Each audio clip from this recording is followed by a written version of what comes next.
Welcome back to the Wandcast, the chapter-by-chapter reread of the Harry Potter series with a secretive craft brew on the side. Ooh. It's a secret. It's a secret, y'all. Keep it secret. It's a secret. Keep it down now. It's a secret. The only people that can know the secret are my two favorite Hufflepuffs, me being Aaron, of course. But my two favorite Hufflepuffs are Jane and Nate. Hello. Nailed it.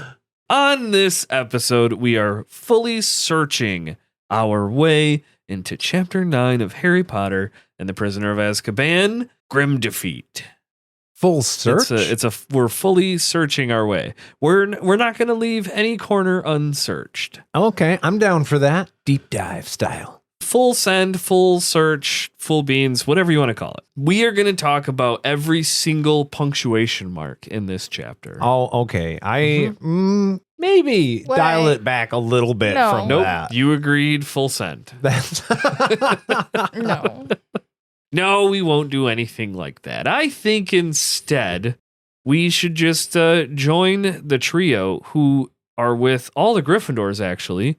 And they are in the Great Hall because, as we just learned, the fat lady's been slashed. There's been a slashing, if you will.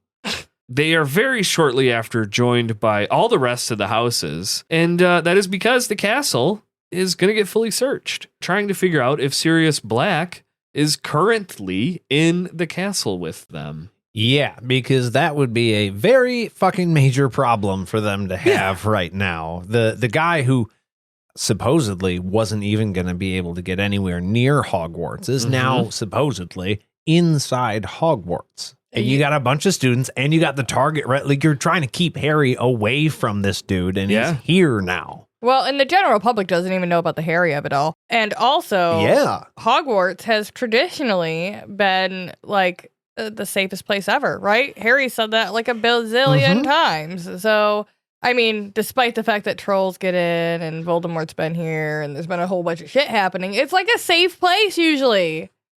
So this is crazy. Except for the absolute most baddest things, it's a very safe place. Yeah. Right, exactly. I do want to just really quick mention that I don't know why, but I really appreciate the phrase, the Harry of it all. And we kind of just glanced past that. And but I appreciate that phrase because, yeah, I feel like a lot of things, I'm going to start saying the Harry of it all quite a bit, I think. But the Harry of it all right now is that the prefects are standing guard and the head boy and girl are in charge, which is, of course, our boy Perce. Yeah, Perce is now back to his whole shtick. And now he's super important. Yeah. As we would probably guess, the gossip starts immediately. The Gryffindors immediately start telling everyone what's going on and what happened. Percy tells them, hey, everyone needs to go to sleep. And so Harry, Ron, and Hermione go off and make sure they get their cots next to each other. They start whispering. That was it right there. That was a live look in. Percy would have a fucking stroke if they started making that sound. Hey, you, quiet down. Stop talking. We're not. No, they whisper about how it was very lucky that Black picked tonight because this is the only night that they weren't in the tower. But it's still the question of how did he get into Hogwarts? Like you said, it's supposed to be the safest place. No, this is a really, really big fucking deal. The fact that we even suspect that this guy made it inside the building should shock everybody. It's no doubt that they got Dumbledore immediately because this is a huge deal. Very surprising, very dangerous. And now, okay, everybody was gone. Now everybody's back. Now you have a school full of students. Yeah. Which just amplifies the problem. You don't know where he's hiding, and you can't be with everybody all at once. Well, unless you herd them into I was going to say, like they you just can. did. You can when you herd them like sheep. Yeah, but now everybody has to stay here until they search every inch of the building. Yeah, I was just going to say he's a mass murderer, and he's also got an air of like, we don't know what he can do because he was Voldemort's right hand. And he got out of the inescapable fucking place. First dude ever. So he got out of the inescapable place and made it into the place that was supposedly impenetrable. He's smoke. So what does that tell you? He's smoke. Yeah. But also, they don't know what his real motivation is. Like, not really. The Kill general Harry. public They know does it's it. Harry Potter. Yeah, you're right. But right, that's right. all they really know. Yeah. You're right. Well, finally, about 3 a.m., Dumbledore returns and he heads over to Percy, who luckily was right next to Harry and company. Oh, A very convenient time for this to happen. Percy asks, about the search. Dumbledore says there's been no sign of Black. They did find a replacement for the fat lady. And then Dumbledore says an interesting thing here. He says that I'll have Mr. Filch restore her. Is this why Filch has a job? Does Filch know how to fix magical paintings? I noted it as well. The word restore definitely refers to restoring a painting back to its regular place. Filch is a squib. He is not able to do magic. Yeah, he can't use magic to do it. And it seems that you could restore a painting, a regular painting, with magic. These are magical paintings. So why would somebody who's non-magical have to restore it? Wouldn't you want somebody with magic restoring the painting? Well, I guess I'm thinking, is it the paint that's magical? Maybe you have to do a charm afterwards, but the painter doesn't have to do the charm. Flitwick can come in and do the charm. Maybe he's just fixing the canvas. Or that's what I mean. Some good old glue on the back so it's together. And then, like you said, maybe the paint just takes care of that. And that's my other theory. Or is it's just got a scar now. He's such a good painter fixer of non-magic portions, but like, because he's dude not can magic, fix a canvas. He's good with his hands. Dude can fix a canvas real good. And this is why Dumbledore keeps him, because he's, again, like Snape, he's fucking horrible at his job. Oh, yeah. He's horrible to work with. I mean, here's also a question is, in the movies, we see some of the background of the paintings move, right? Yeah. But she is the part of the painting that left, right? So theoretically, if you put my Harry Coo painting on the wall at Hogwarts, could the fat lady scoot onto that painting? Or does that canvas have to have been treated prior to that? You know what I mean? Like she can only skip into another magical painting. Into a painting that has a background that's magical. I maintain that it would be a terrible existence to be in a painting because they have to be in a horrifying alternate universe in which there are many windows looking into the same hallway because they can move from painting to painting, right? Yeah. So that means the fat lady could find herself in a painting with a dragon if you're not paying attention. Yeah. And then that's like real life. You're a painting, so maybe you don't really die and you just pop back up in your painting, but you still have to experience that over and over and over, or you just don't. You might just die. You go crazy. But really, you're just like a figment of somebody's personality, kind of. So it's not like you have to live an entire existence, but you kind of do over and over. It's a rabbit hole, I know, and we need to move on. But I kind of love it. What I was going to say is this is a very interesting part of the lore of Harry Potter. And later in the series, there's more to do with the paintings. Yes, right? True. Okay. A lot more to do with paintings. A lot more with the paintings. Every time that we fuck with the paintings, I have questions. You got thoughts? I got thoughts. Yeah. So I just think we'll just put a pin on our giant cork board with all the yarn, and we'll get back to it in like 7 books. So we're not putting red yarn. 3. We're not putting red yarn on it yet. Right. But it will be. It's on the board, though. It's on the board. We will mark it on the board with a piece of red yarn, so we'll know. We know what it is. It's connected. I feel like we could go pretty deep on this. So, well, I think the red yarn of Harry's life is what enters the Great Hall next. Are you a painter, Aaron? A painter of words? I like to think I'm a painter of words. That was pretty good. Because Snape enters the Great Hall next. That was the perfect transition, Jade. I don't know why you felt he doesn't like waft in there with his cape like billowing behind him. I just feel like enters is such a weak word for Snape. This is from Harry's perspective. From Harry's perspective, Snape enters. From Snape's perspective, there's so much cape billowing happening behind him as he glides down the Great Hall's main walkway. Yeah. But no, Harry's just like, I don't know, he tripped. I'm pretty sure I saw him trip. No, he enters. So to Harry, he enters like a villain in a cartoon. Just kind of Like pops he up. enters and he's like, you know what I mean, in a corner. Oh, fucking Snape is here. Hello, Mr. Dumbledore. No, well, Snape has good news. He recounts that the castle has, in fact, been fully searched, then asks Dumbledore if he remembers the conversation that they had before the start of term. I think he asked it kind of like that, too. I can't do the voice, but I think that was the cadence. I don't like it. Because Snape says it seems almost impossible that Black could have entered without help. I will stop because I get what you're doing, but no. Dumbledore immediately shuts Snape down as well. He says, I do not believe that anyone in the castle would help Sirius Black to get in. And then Dumbledore leaves to speak to the Dementors. And I'm sure probably the Dementors are going to be like, so you guys suck at your job. So we're on the grounds now. The days continue. And Black is a very hot topic. Yeah, there's kind of a time jump situation where it skips ahead here and there, especially in the upcoming chapters, too. Oh, yeah. Yeah. Where it's just like weeks or months will just quick go by. Yeah. You're like, wait, what the fuck? We just kind of find ourselves in January.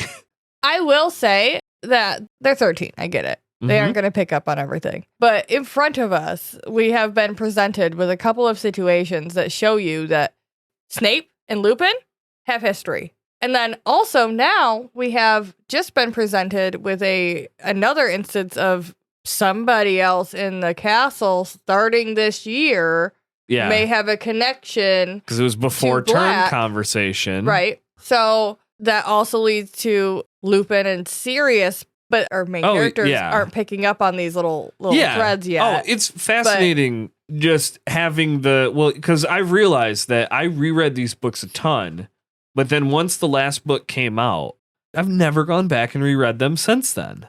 So that's where I'm like, I don't remember some of the finer details, but it's like, I know what happens in this book. And there's a lot of clues of what the fuck's going on in this book. You and me are kind of in the same boat then, because I know a bunch of the major plot points, right? But I get lost in the details. I never really did a thorough reading of this, because like I started reading the Harry Potter books. They were my first foray into I'm an adult and I'm going to read a whole ass book just for the sake of reading something. So, and I was like, Harry Potter, this was a trial basis. Yeah.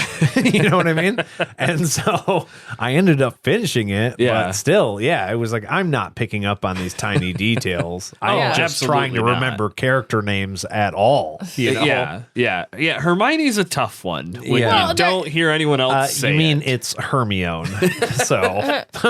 Well, and for almost every book up until the fourth one, and then slightly throughout the last couple, they're introducing new characters pretty rapidly. Regularly important to that book. So I understand why you'd be like, who the fuck is that? Well, like you said, we get more of a time jump here. Sir Cadogan is the one who filled in for the fat lady. Again, a pronunciation note. Is that how they say it in the audiobook? Cadogan. Yeah. Cadogan. Okay. Yeah. I would say that's Cadigan? What... You thinking Cadigan? My whole life. My whole goddamn life, guys.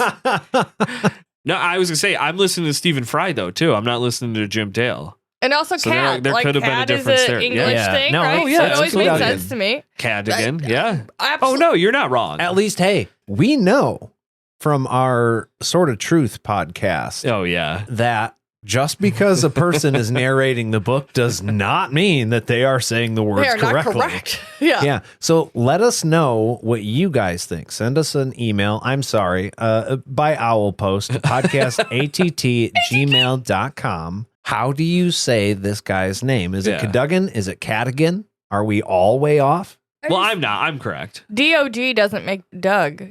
I'm assuming Cadogan. there's an accent applied when this name is said in its original Cadogan. form. No, Cadogan. It's Cadogan. You think it's Cadogan? Just Cadogan. Sir Cadogan.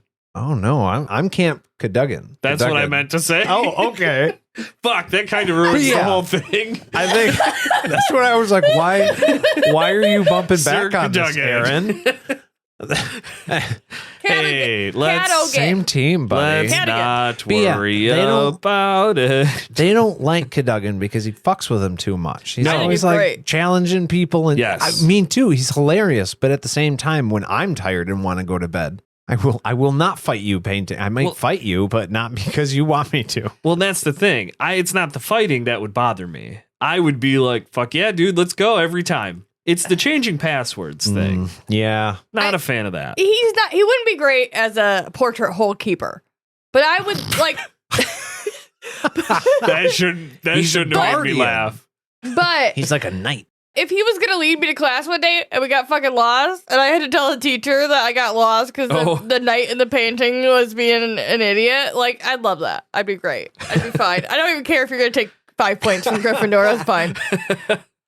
Just show me the fucking way. Yeah.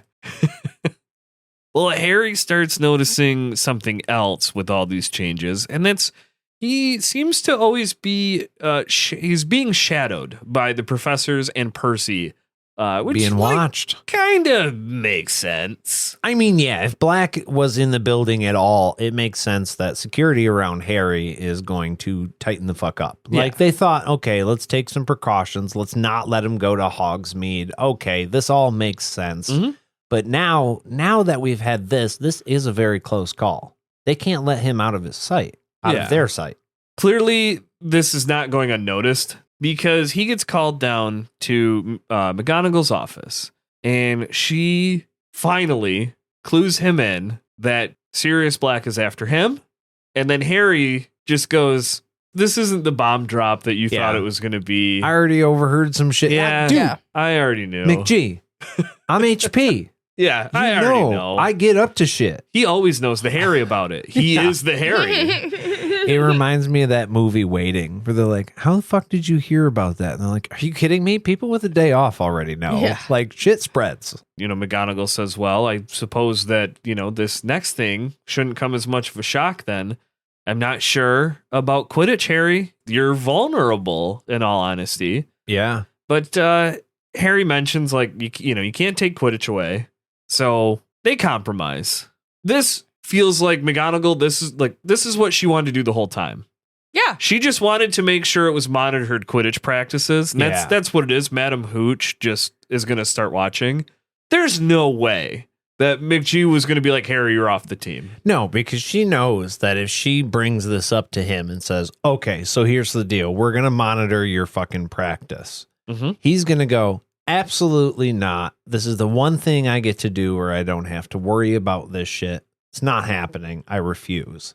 If she brings it up this way, now Harry's like, well, no. Maybe we can do a supervised practice. That's fine. Yeah. Now it's Harry's idea. So it's just like, this is the way I get to play Quidditch. When in reality, McG, damn well, as much as I do, she's got bets riding on this shit. And she needs Harry in there. It certainly feels like her. K's, baby. It certainly feels like her and Snape have side bets going. Oh, I under fucking the hope table. they are. 100%. Their teacher's lounge is just riddled with old tickets posted up on the walls. Oh, it's so good. Well, I think, as we kind of bring up Quidditch here, you know what? I find that I enjoy Quidditch a lot more when I've got a beer in my hand. So I'm thinking that maybe we take a little bit of a beer break. Okay. And we'll just be back right after this upcoming break right now. Hit the button, Daddy.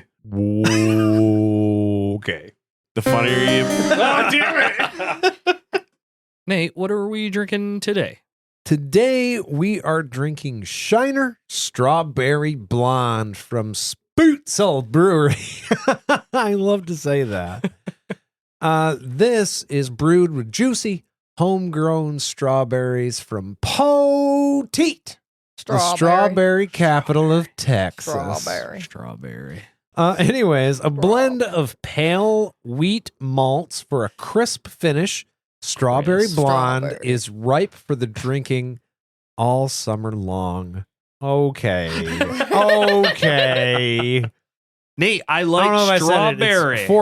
It's 4.3%. Okay. Beer brewed with strawberries and natural flavor added. There's a town called Strawberry in Arizona, and I was so confused because I was like, "You grow strawberries here?" Here's the deal. This is looking pretty light and crisp, and it smells pretty dang good. I think let's get a cheers and get a taste in here. Let's not waste any time. Here's a tear. Oh, that is very light and crispy. Ooh. And a little bit of strawberry in there. Very lightly flavored, It's too. a light strawberry. It's a hint of strawberry almost. It's like, look, we're not going to lead you to believe that when you drink this, it'll be as if you just put a whole bunch of strawberries in your mouth. It's a shine. But it is just a little. A little shine of strawberry. Yeah. I feel like we're getting used to more like cream and malt ales with our fruit stuff. And it's like, no, this is a blonde. You know what this is? This is a river beer. This is a river beer. This is a river beer This is a all river beer. day long. Well, think about it. It's from Texas. It's hot there, I yeah. believe. I've never, You don't want heavy fruit. You want a hint of fruit. You want something you can drink all day while you're sweating. We have a volunteer that would like to go first to rate out of 10 tubes. I'll do this one. Out of 10 tubes, 10 I'm giving this tubes. one a 7. Okay. I'm giving it a 7 because it is very good. I like it. Yeah. The flavor is not intense, although I believe that was the aim. Yes. Right? Yes. It's not because it's an intense strawberry flavor. And it's like, that gives it a 10. It's like, no, it's what they described it was going to be. Yeah. And they nailed it. This one's right in the pocket for a comfort beer. Okay. I'm going to go, it's a 7 asterisk. The majority of my time when I'm drinking beer is either in a bar, on a golf course, or Here. outside, or here. That's a good point. That's a large percentage. Okay. You didn't skip a beat here. In all those scenarios, but golf, I typically prefer a heavy or a hoppy beer. But Yeah, I can see that. But if I am golfing or if I am on a river, this is a 10 out of 10. It's got to be light. It's Yeah. a 10 out of 10. But I'm not in those situations the majority of the time. So I'm going 7 asterisk because I think I agree. It's like, this is a great beer, but the context wildly changes. 7 out of 10 tubes for me. Jade, bring us home. I mean, I think that we're all on the same page here. I would agree that it's a 7. I would agree on a beer. Fantastic. 777. The only thing I will add to it being a 10 as a beer, a tube beer, is I have one other beer that I really love to have on the river, but it's such a good beer. It's that mango wheat from the Mitten. It's so fucking yeah, that good. is a good beer too. That's a good beer. It's so tart and beautiful on a summer day. Yeah. The only thing is, the only knock I give that for a river beer is that I hate when I accidentally tip in my tube and I waste one of my mango wheats. Yeah. Oof. It makes me so sad. And this beer, if this one ended up with river in it, Yeah. and I had to get a different one, I would not be sad either. Though. Ooh, okay. Right? Okay. So it's fine. It's not like it's not gonna like, oh no. So you're just thinking 7 all around.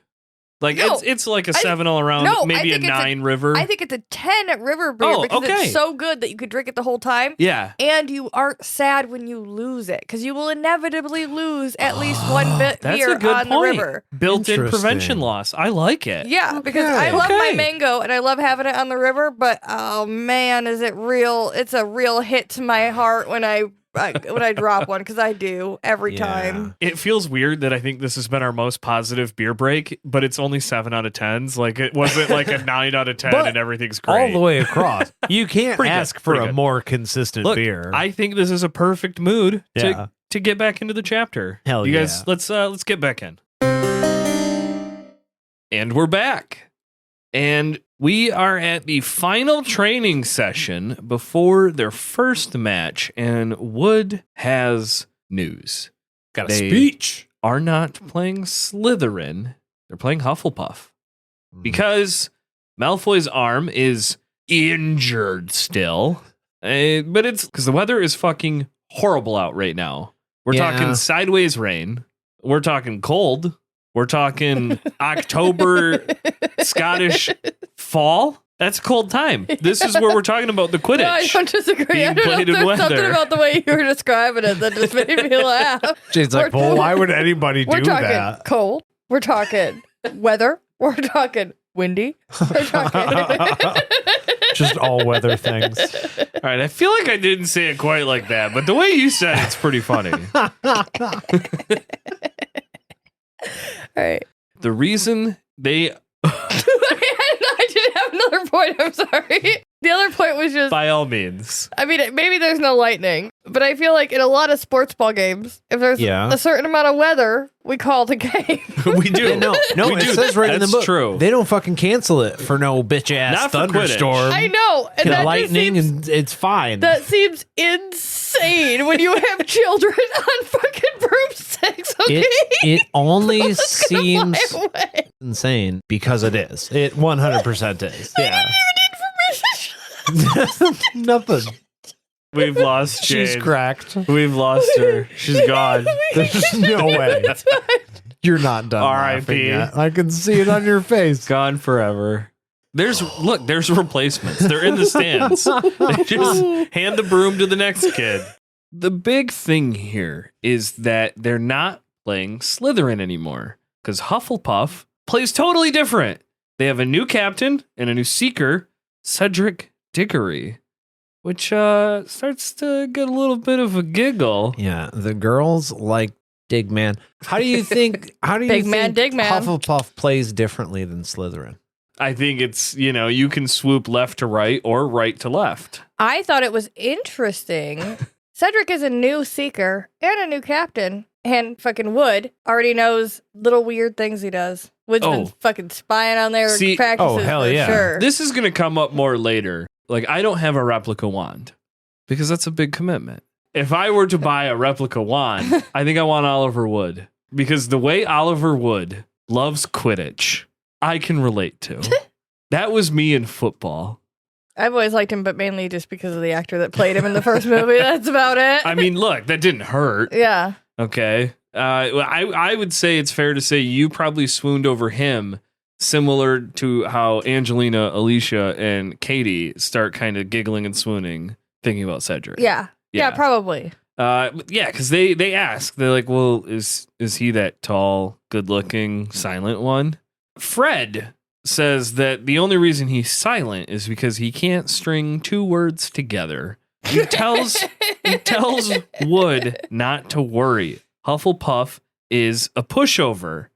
But this is exactly what Wood was scared about. The team is not taking Hufflepuff seriously. This is it for him. He's got the single tear going during the speech. But you can see that this really means a lot to him. Yes. Yeah. But I'd also like to reference my earlier point that they haven't won in 7 years, and he has been in his position for those 7 years. So just putting that out It does there. kind of 6 of those years, I guess. Well, Technically 5 because they didn't do it last year. So it's less and less on him. But it's not if a non-factor. his teammates carried their weight better for the last 7 years, they would be in a better position. You can't win Quidditch by blocking goals, okay? You can win Quidditch by scoring points. So That's right. Or fuck the points, catch the snitch. Yeah. Well, yeah. Basically. Yeah. It's because we didn't have a good seeker. Which is the point. If he didn't have chasers that could score, and maybe Angelina, Alicia, and Katie have finally replaced those chasers, now he's like, all right, we can score points, but now we got to fucking catch the snitch. And finally, after 5 years, everything comes together. And there's Harry. Yeah. And he's finally got a seeker. Yeah. It's all coming together, baby. Well, the day before the match, the winds were howling and it was raining harder than ever. And they even put extra torches up, which I kind of found interesting because I know in the movies you see like torches on the walls and they're just plain old torches. But in my head, these were magical torches.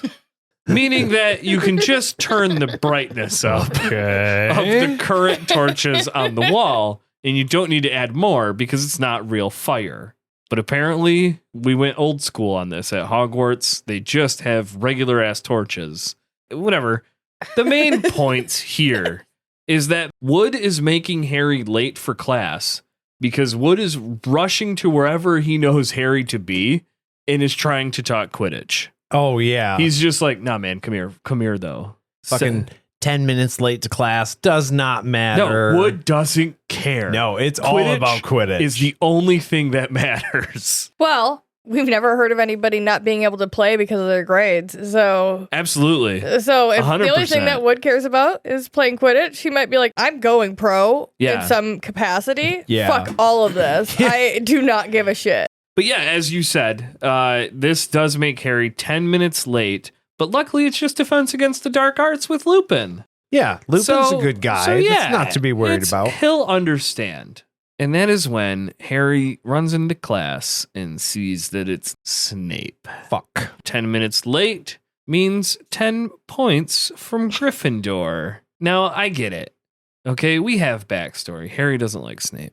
But the house cup is very important. And if you lose 10 minutes just by walking in the door, just sit down. I mean, the second you see Snape in place of Lupin, you should be fucking on point. He is the enemy in regard to the House Cup. I would like to say that our beloved trio's attitude towards the House Cup is kind of like asshole. Like when any of them have lost or gained points, it hasn't really mattered to them at all. Well, like I think Hermione cares, but the fact that she never actually tries to stop Ron and Harry, like she's complicit. Yeah. So when they lose points and she was there and didn't, like she's Spider-Man. She was there. She could have stopped it. Yeah. She chose not to. Okay. Therefore, what happened is her fault. But even taking her out, Ron and Harry. Oh, yeah. The two of them, they've won the House Cup twice now, basically on accident for just like whatever. If Voldemort hadn't been involved, they aren't winning the House Cup. Right. But because of that, and they got so much shit first year for losing all those fucking points. Oh, yeah. And it meant a lot when they won that fucking House Cup. But I think that winning that one, and I think they won last year. They won, I believe they won the House Cup. It was Quidditch that got canceled. Yeah. So I think that Harry especially has an attitude like, whatever, I'll win it back in some fucking capacity. And he clearly does, because he just stands there and says, "Where's Lupin?" And then Snape says he's too ill, and then Harry continues to refuse to sit down, questions Snape more about where Lupin is at and what he's ill with, and loses 5 more points. Yeah. Last time I saw him, you guys were tucked away in your corner together as lovers. Little ass slap. No, you brought him the medicine, and Harry told Lupin, look, he's willing to do anything to get that job. And like, so Harry is already suspecting poison because, what is Snape good at? And Lupin acknowledges this, and now, great potions, day after that, Lupin's not here. Lupin didn't feel good, and Snape brought him medicine. Yeah. Lupin feels worse the next day, as people fucking do when they don't feel good and didn't come to work. It's a natural progression of an illness. Yeah. hey, I think I'm getting sick. I might be gone tomorrow. Okay. But Lupin's exact words were, this is the only thing that makes does it better. Anything. Yeah, does anything. It helps. You know what? From Harry's point of view, though, he sees Snape, who he doesn't like, give Lupin the mystery drink, and now Lupin's gone. So naturally, as a 13-year-old kid, Harry is going to go, he poisoned Lupin. Lupin's dead, and Snape buried him somewhere on the grounds, and he's the new Defense Against the Dark Arts teacher. The important part is it's done already in his brain. Yeah, the important part is 13-year-old. I mean, Harry. Okay. I'm just like, I give somebody, I bring somebody Theraflu when they have the flu. It's going to help them feel better, but tomorrow they might still feel like dog shit. Yeah, you are real world correct. Nate is Harry Potter correct. Okay. Nate knows the Harry about it, okay? Okay. It's the Harry of the whole situation. Well, once Snape threatens to take away 50 points, Harry finally sits down. Snape immediately begins critiquing Lupin's lessons plans. He mentions how there's nothing written down, so he doesn't know where they're at. The class tries to tell him, mostly Hermione, tries to tell him, hey, we studied this, that, Kappas, the water demons, all this kind of stuff. And then Snape, he even retorts at that and saying that first years should be able to handle the red caps and the Grindylows. And then he flips all the way to the last chapter and says, we're going to be learning about werewolves. Hermione objects one more time. saying that that is not where they're supposed to be at. There is a correct answer, and you chose the wrong one, Snape. And Snape just don't care. No, doesn't care. He jumps all the way to the back of the book to a place where, he should know damn well they have not learned that yet. Most textbooks are formatted to be read starting with the first chapter in order, and then on to 2 and 3 and so on and so forth. Well, I think this is also kind of Snape's way at getting back at the class. Yeah, this is absolutely. the fucking class who was laughing at him for being in a dress. It's all Gryffindors. So this is defeating me in a dress and laughing at me is funny, is it? Okay, well, let's do something that's not fucking funny. Okay, guys, bring it in. And then just this huge fucking iron cage with padlocks and shit on the front of it and go, I'm going to let a werewolf loose in this room in 3 minutes. Because either you've learned that in the next 2.5 minutes now, or you didn't, and you're dead. Never will those kids have been more motivated to learn something in this stupid book than right now. That's true. Snape plays it a little bit differently. Probably a little more professional than I did. he just asks some questions. And he asks how to identify werewolves. Hermione puts her hand up in the air, and he just ignores it completely, and then critiques the class for not knowing how to identify werewolves. Yeah, it is like that, Nate. You're doing a very good job, actually, of physically looking like how I imagined Hermione looked. You're not as steadfast as Snape, though. It took like 3 seconds for you to finally acknowledge me.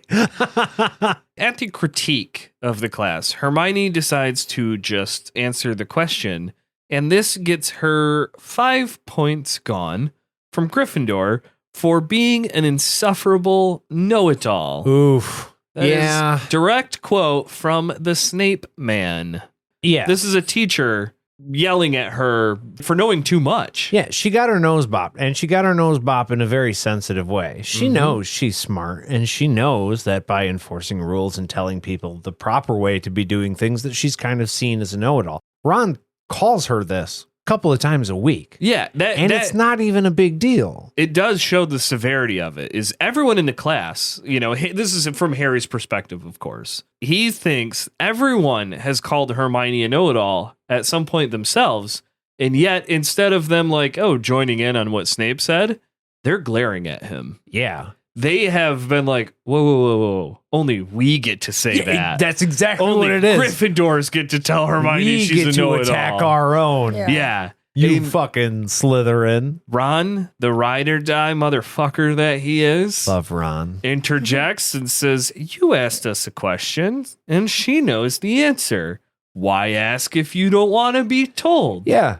He's trying to hit out at Gryffindor, right? Yeah, absolutely. She's a Gryffindor. She's got the answer. He's trying to award points, but he doesn't want to do that because she'll be able to get them some. So, no, I'm not going to pick the person who obviously has the right answer, which a little bit from his point of view, probably should go with that kind of, let's ask somebody who may not know to make sure that the rest of the class is keeping up. Yeah, but if somebody does know, that's how they learn. It's by somebody telling them the answer. He's shown he's willing to just call on people. So you can ignore Hermione, but then call on someone. Yeah. You should do a little bit of actual teaching here. He's trying to do a bad job at this point. Yeah, that's what it feels like. But it turns out the answer to Weasley's question, detention. He gets detention for that. I kind of wish that all of the class would have done like a Sparta. I think it's a Sparta thing. The thing where they all stand up and say this. Is Hogwarts. The Spartacus. Yeah, I am a know-it-all.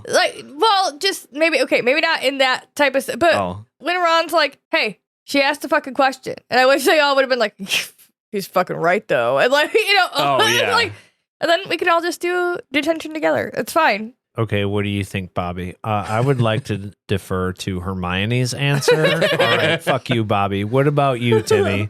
I would also like to defer to Hermione's answer, actually, just one by one. I will defer to Bobby's answer, which was to defer to Hermione's answer.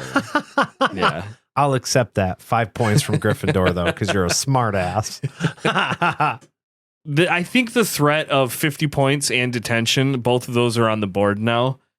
there's no more sounds for the rest of class. Yeah, it's pretty intense now. Yeah. They fucked around. They found out, and the lines have been drawn.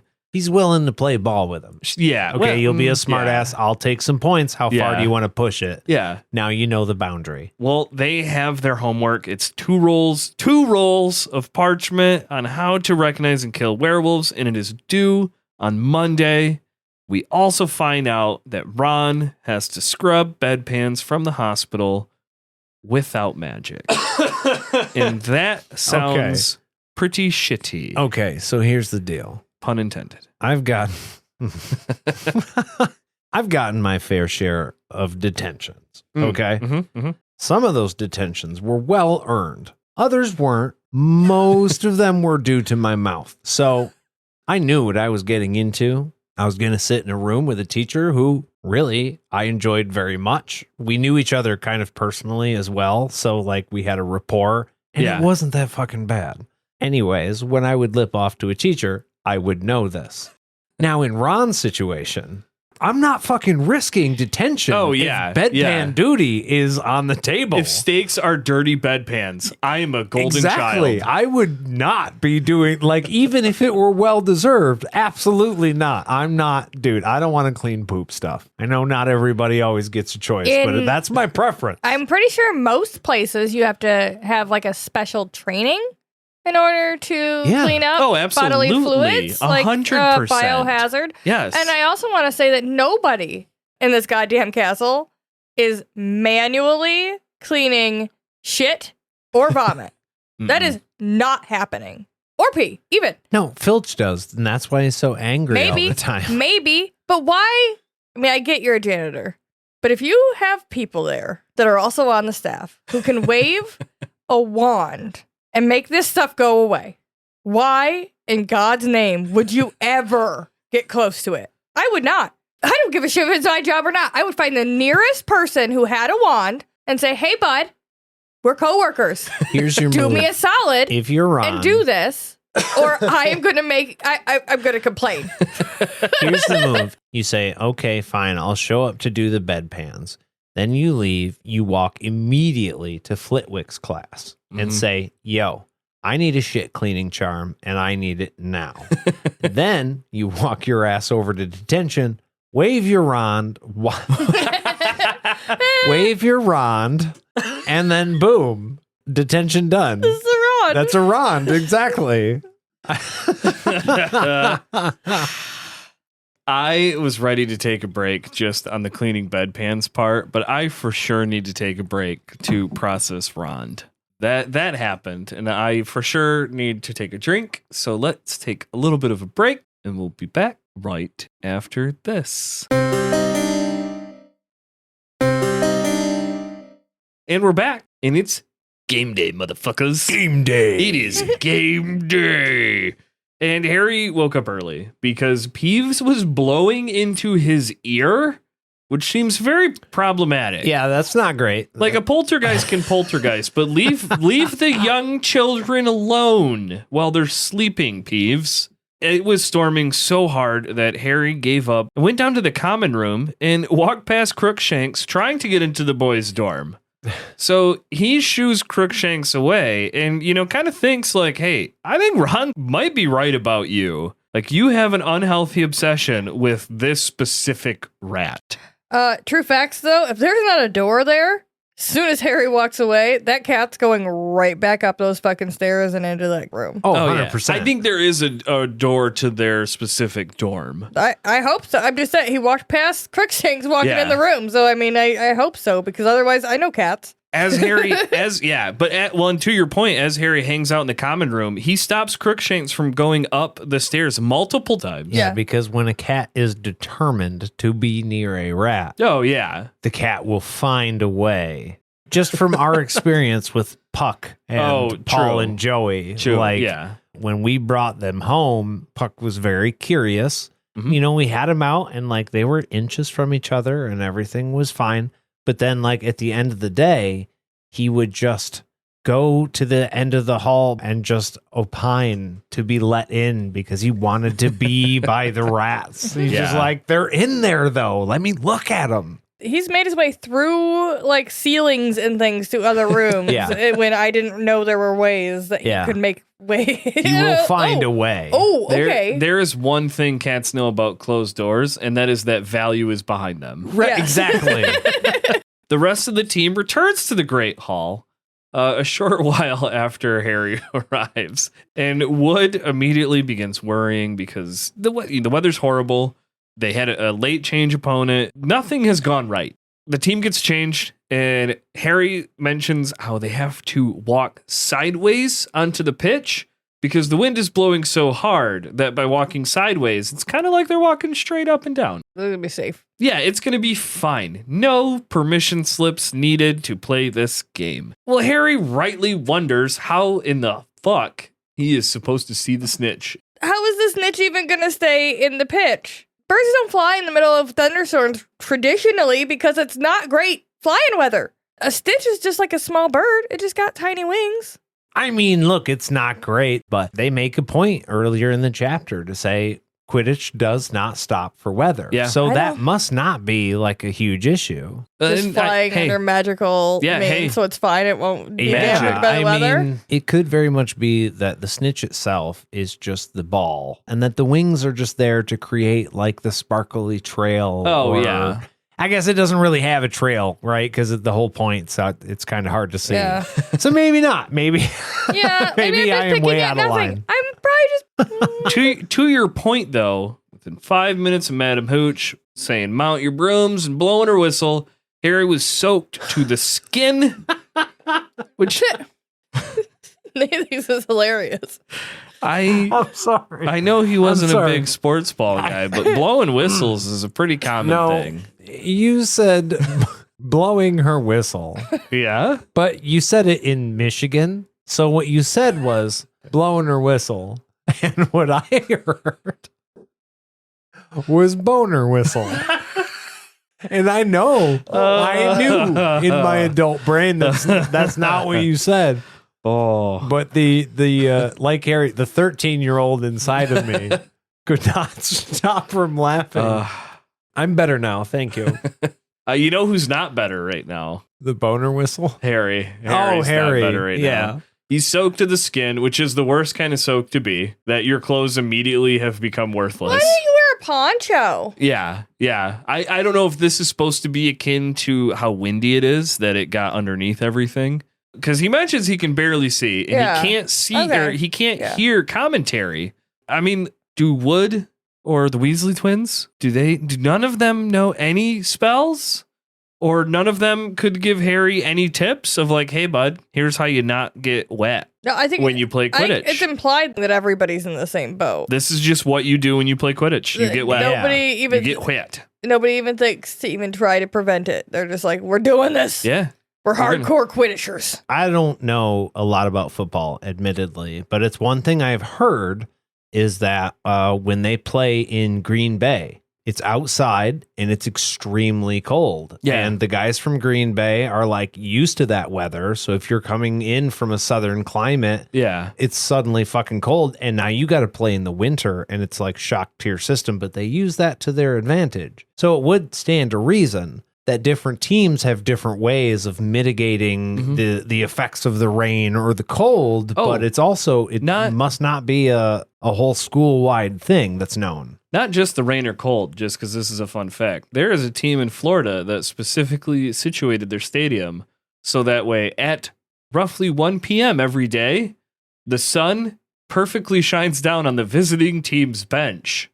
This is in Florida. So, like, they will do stuff where it's like, oh, yeah, the home team where they got some shadow here, it's roughly like 89, pretty hot. The other team, it currently feels like 125 on the field. You know what else? Fucking baseball dugouts. Oh, yeah. Are at different height so that when the home team is resting, the blood flows in their legs better.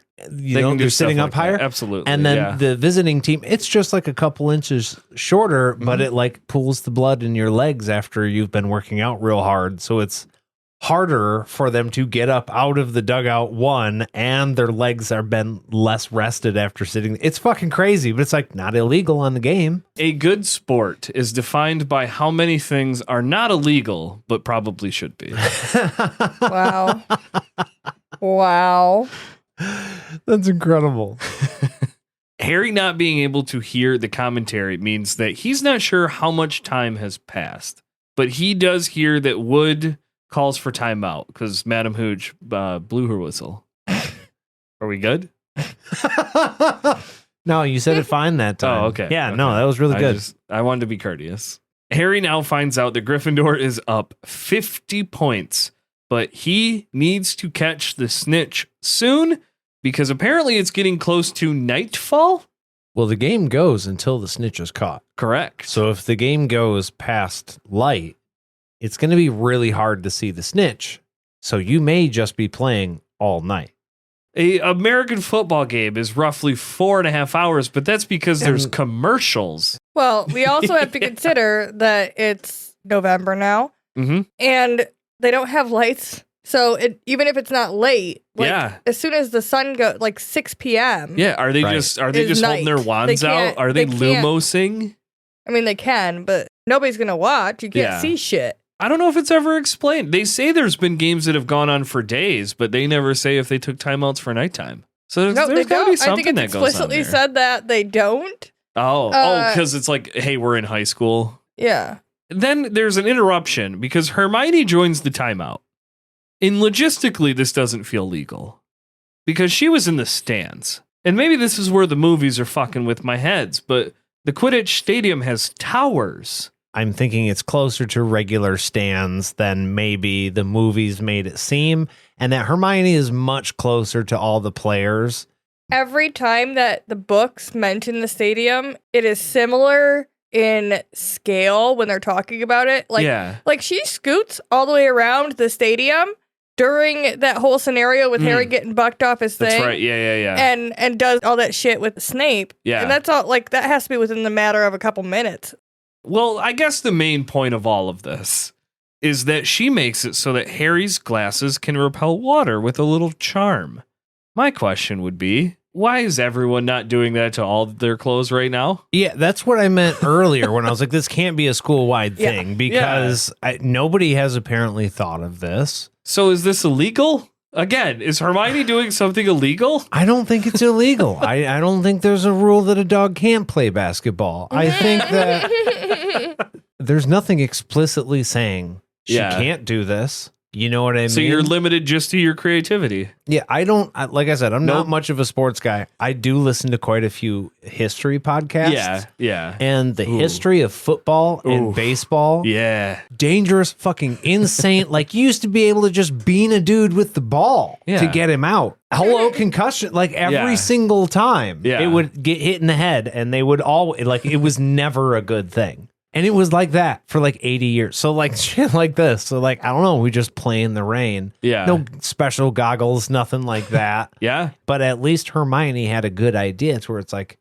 the conditions are still terrible. Can't change that. That's just sport. But hey, we can give you the advantage to where at least you can see. It does make you wonder why the seventh years that are on the team who know a whole bunch more spells than Hermione aren't being like, thought of this. hey, we could do that cool spell I learned. Yeah. Well, and also Hermione's probably just like, it is rainy. It is cold. It is getting late. Anything to fucking shore up this game. Let's go the fuck home.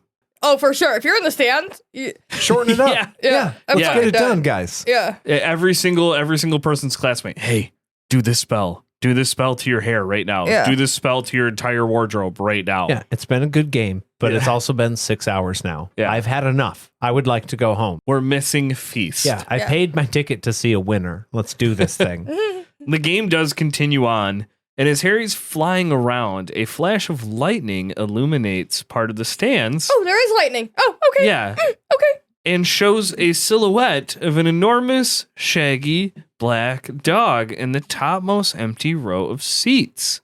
So there is stands of some kind. It's just not towers. Oh, Yeah, they're stands. I think they're just like high school stadium stands. Okay. You know, like not even like the high school stadium stands that they've been improved to now. I'm talking like when like 80s, back in high school. Yeah, 80s versions. Yeah. Does no one else notice the dog? That's the other question. If it's Just look at your face. all of this is superfluous. He's over it. What the about sizes, the dog? None of it fucking matters. We are talking about a huge, black, ominous, death omening looking dog. Potentially a death omen. Which who knows if that's real. Is flying around. He's flying around in a stadium. He looks down. He sees this fucking monster amongst all the people down there. Nobody is panicked. Harry, my boy, this is in your brain. Or is that how the Grim works? Only one person can see it. Then it's in his brain. If it's really weird. Well, yeah. That nobody else sees it. Yeah. It is weird. And that he all of a sudden has this violent reaction to it while he's flying through the air. And it's just like, well, his reaction to the dog isn't violent, but what happens soon after he sees the dog is in fact I guess violent. what it is he's been focused on this black dog. Yeah. Every time it comes up, it's an anxiety point for him. He wonders whether or not he should tell Lupin about it. But now he's just having random ass visions about it while he's playing Quidditch. Like it's a problem now, Harry. I just wish if it was so ominous, he would stop using the word shaggy, because to me, a big old black shaggy dog. That's a good boy. Yeah, that's a good boy That's right a good there. boy. Shaggy is good. If you want like shabby, like. But no, he keeps saying he's a giant shaggy. And I'm like, that just makes me want to put my hands in his fur. That's a lot of fur. That's a lot of fur that you can pet. Can I pet that dog? Can I pet that dog? It would be torture for you, Jade, because I mean, he thinks he sees it, and then he looks again, and it disappears. Yeah, let's go. So this brings up a point, in my opinion, of maybe the dog is able to physically appear because magic, potentially. But it's just appearing to Harry. Harry's the only one that mentions seeing it. That doesn't mean he's the only one that sees it. True. Harry is very unobservant. So there might be a lot of people going, holy shit, a large black dog. But if Harry doesn't see it, it doesn't happen. That's true. I think you have You're a not point. wrong. You're not wrong. You have a very good point. Whose dog is it? We should find the owner of said dog. Does that good boy have an owner? Why isn't everyone touching the dog? Here's the other thing. 100%. I follow your logic. Here's the other thing. This is a universe in which Animagi exist. Yeah, we learned about him in a class already. Exactly. Yeah, Harry didn't listen, though. Okay. He didn't hear that it was about Animagi. Hear me out. You're in a stadium Magi? full of people here to watch a Quidditch game. You very recently had a potential, well, no, not potential, an actual mass murderer potentially break into your school. And try to get into your common room. And now you're at a game, and there is potentially one person in the whole stadium that is not in person form. If it's not just a giant dog and there's no owner there, then who the fuck is the big black dog? I believe the scary thing is that this dog disappeared so quickly too, right? Maybe it's just not actually that big of a dog, because if a dog is running through the bleachers, yeah, and it's very shadowy. This was lit up by lightning. You ain't gonna see a dog running through the bleachers. It even says silhouette. So he didn't see the actual dog. He just saw the silhouette of a dog. It could be a small dog with a big light source. I feel like you're both proving my point. Yeah, why is no one petting the dog? Yeah, there's a huge situation here. Either it's a very good boy and people should be petting it, or it's a mystery dog and it needs to be investigated, possibly pet. I think there's a thing here, in that we, much like Harry. It's also the middle of a fucking storm, so a lot of these kids have probably gone inside by now and said, fuck this, okay? Thank you for proving my point. We, much like Harry, are spending way too much time thinking about the dog. It's all about the dog. To be fair, you brought up a dog. And we deserve to be yelled at by Wood, just like Harry is now. If this airs in real time, we will be. Sorry. Because Diggory is after the snitch. The pursuit is on, and Harry gives pursuit. But while he does, everything starts going eerily silent. That's fucking creepy. Which is also like seeing a big black shaggy. Should pet that dog. It's also not good when you just start not being able to hear anything. No. And then also when the horrible familiar wave of cold sweeps over him. That's also probably not good. No. Super fast sidebar. I'll time you. Legitimately passed out last year for the first time in my entire life. Nice. Jade was there. She saw me do it.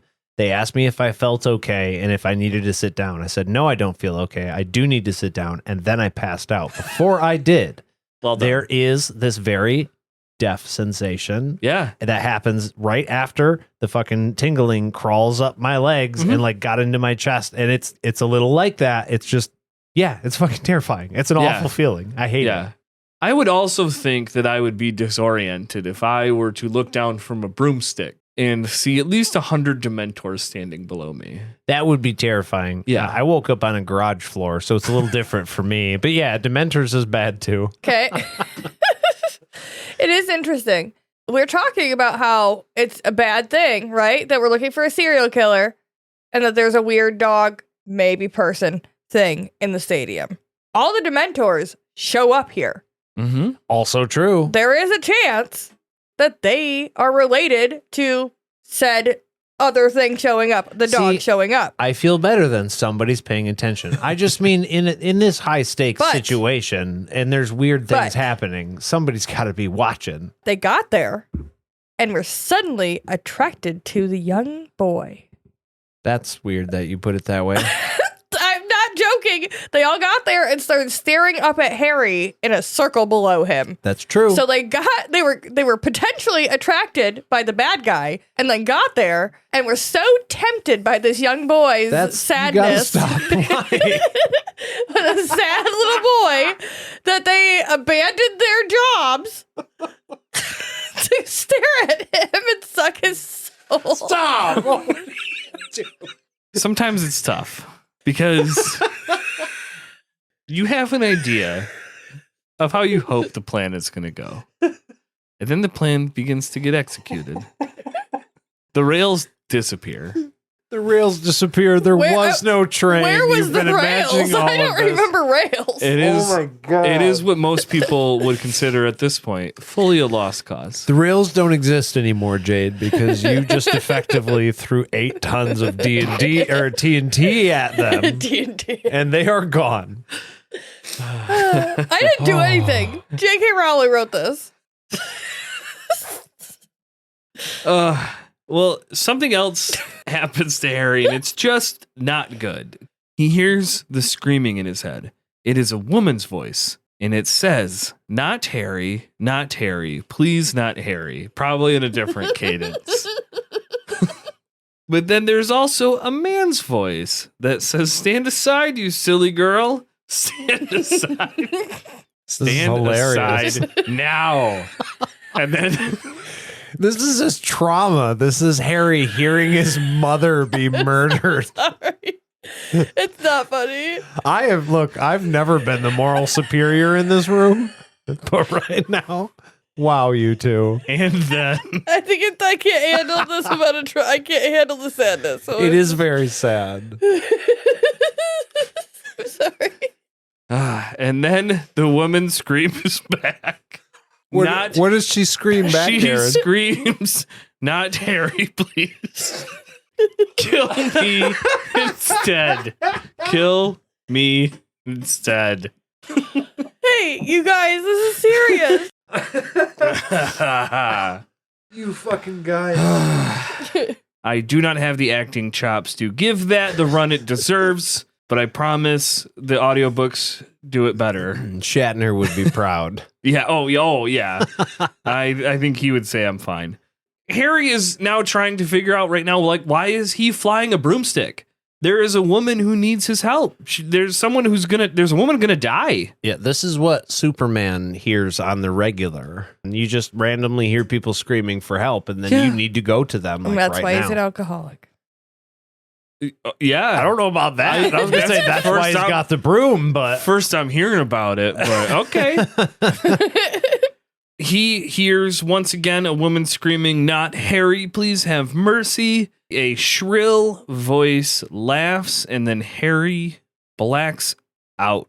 How many 100 feet above the ground? Yeah. Oh, we will find out shortly. Oh, okay. Yeah. Okay. I think that with Harry blacking out, I think maybe it's time for us to just take a small break, and then we will be back right after it to finish this chapter.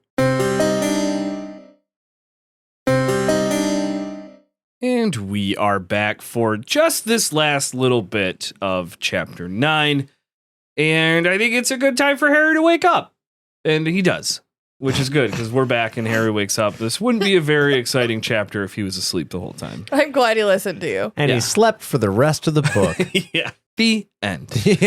Slept like a baby. Best sleep he ever had in his life. It was great. No. Unfortunately, every inch of him was aching. And he realizes that he is in the hospital room and he's surrounded by his team. He hears them talk about something being scary, and then it triggers something in him. And then he bolts upright and opens his eyes and realizes that he wasn't a Quidditch match, last he knew. And his team tells him that he did in fact fall off his broom about 50 feet in the air. Oof. Yeah. They thought he died. So not great. One of my old jobs was doing the caulking on new Walmarts that were being built. And so one of the parts of my job was to go up on the side of a Walmart wall. Okay. By the way, approximately 50 feet on a 40-foot ladder, and then put this foam stuff in between the cracks in the wall so they could fill it with caulk. I don't fucking like heights. Okay. 20-foot ladder is kind of whatever, but a 40-foot ladder is a long fucking way up there. Harry was 50 feet up. That's 10 feet higher than I had to work most days. And I was terrified at the top of a 40-foot ladder. Now, granted, we don't have magical fixes for things like this. But for a person to fall 50 feet is devastating. Like, you can fall 1 foot and crack your head on the ground, or just literally fall over and die. This is insane. Well, he survives a 50-foot fall. It's crazy. Well, I mean, there's a good chance he should have died. If he fell 50 feet and just slammed into the ground, unconscious, so zero body control, probably dead. Oh, yeah. Yeah. Oh, yeah. You fall on your butt, you break your spine. Yeah, you fall on your neck, you break your spine. Or paraplegic for the rest of your life. Not to mention internal damage. Oh, yeah.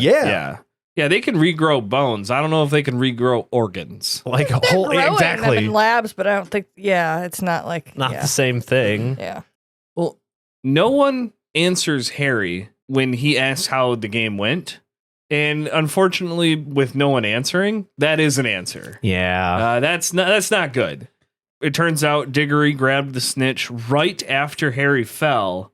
And so even Diggory immediately was asking for a rematch, because he's like, hey, that's not fair. Harry's passed out, It's good to know that their opponents did, in fact, want a good, fair game. Yeah, but even Wood, of all people, admits that they did, in fact, lose. Well, they got it fair and square. Yeah. Because Diggory was far ahead of Harry even before this happened, so there was no way Harry was catching up. Harry does have his Nimbus 2000. We don't know what broom Diggory has. I don't think that was ever told. But so there's a that chance. Old piece of shit, that's like 2 years old. That thing's ancient. I mean, if he's got a clean sweep. Is it even getting updates anymore? What is he even doing on the pitch with the clean sweep? I think... Don't even get on, okay? Is that an Android or an iBroom? But I think it also, if he grabbed it right as he fell, like, obviously... Yeah. Yeah, he was there. Yeah. Yeah.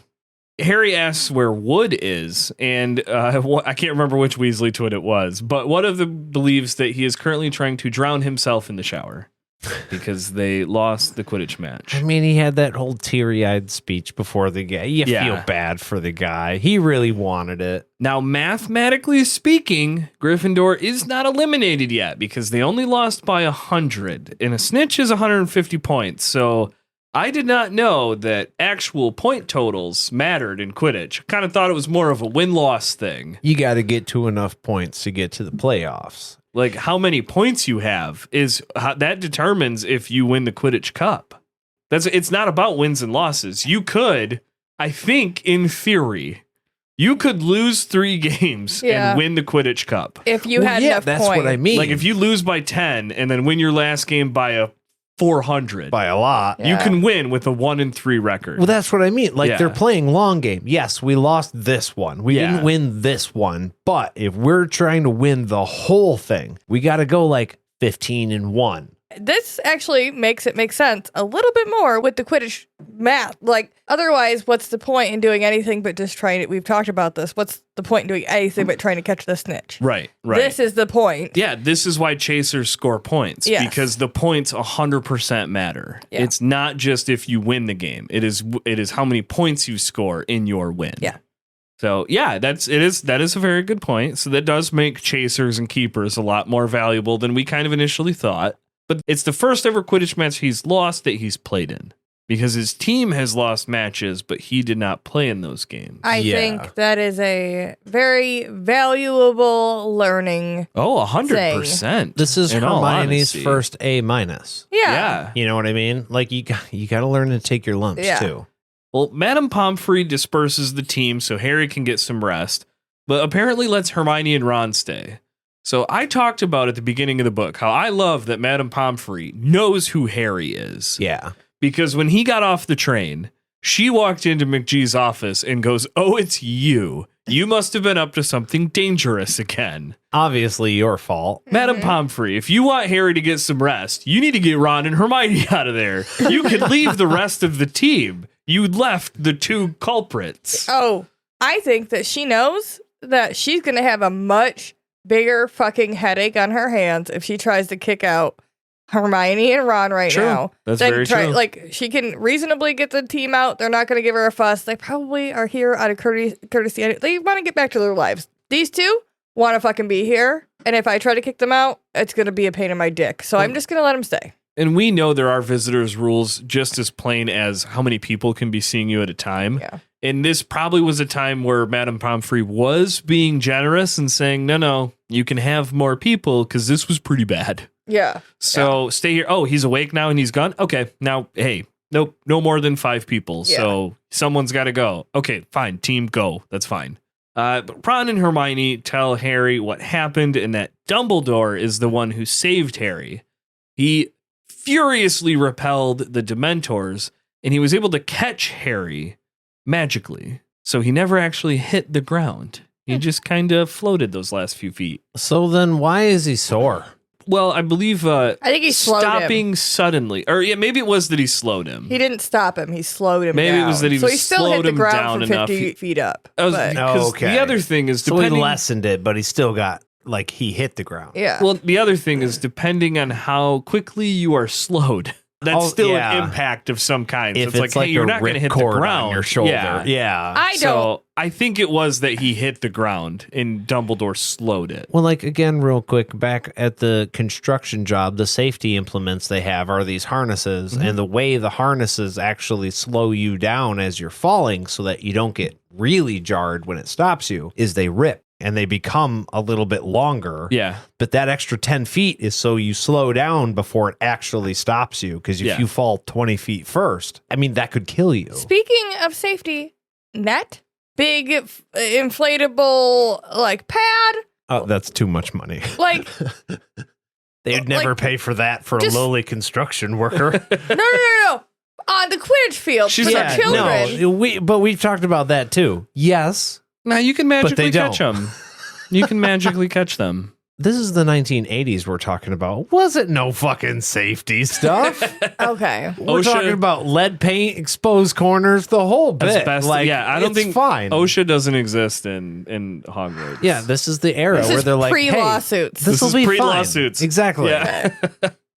Well, Ron and Hermione were telling Harry about what happened. He was thinking about the screaming and then realized that he was being stared at because you get that look on your face, you know? All of a sudden, you look at your friend and you're like, he ain't paying attention.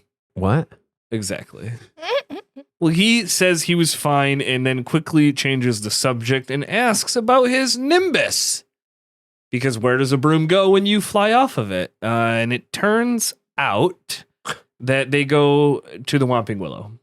Directly. That is where Harry's Nimbus flew. It got blown directly into the Whomping Willow.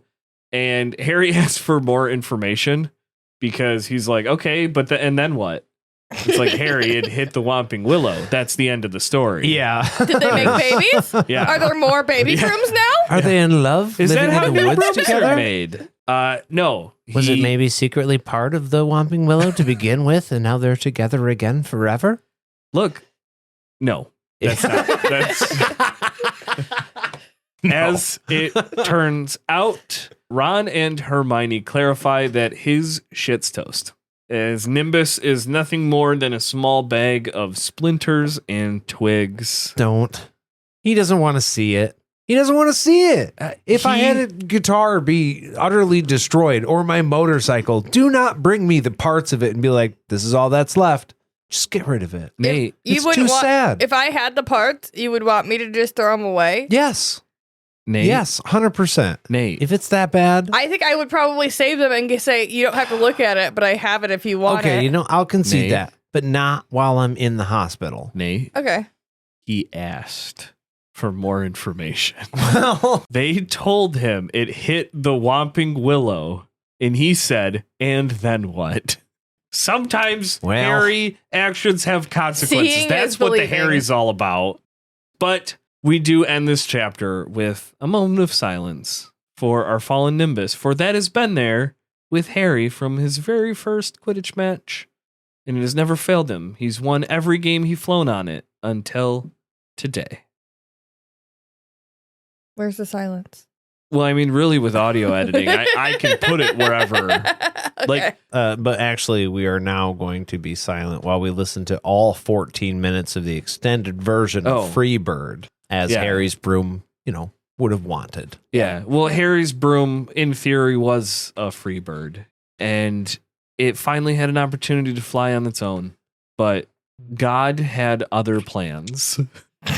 I feel like the broom just chose to go right into the Whomping Willow. Nimbus it is knew, a cloud. and that's the way it wanted to go out. Speaking of going out, if you wanted to let us know what you thought about this episode or this chapter, you could send an email by owlpost to podcastatt@gmail.com or follow us on any of our social medias to keep up with what are doing and for what we are doing and for updates. If you really enjoyed this episode and wanted to support our humble little show, you can go to podcast. That's not right. You can go to Patreon. Patreon.com/podcastatt and make a pledge there of any amount. We got side quests. We do live episodes. It's a lot of fun over there. I want to thank everybody so much for listening, and we will see you real soon. Bye.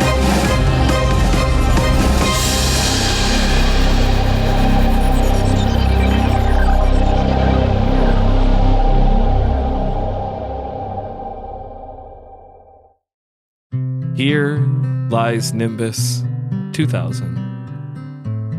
He was a free bird, but only for a moment. The stars, however, did not align for him. We now lay him to rest in a bag in this small hole because we don't remember the spell how to dig. So we only had our hands. Thank you, Nimbus. May you now be the cloud you never could be when you were alive. Thank you. Incendio. That's all you had to do. Real quick. Well, that's rude.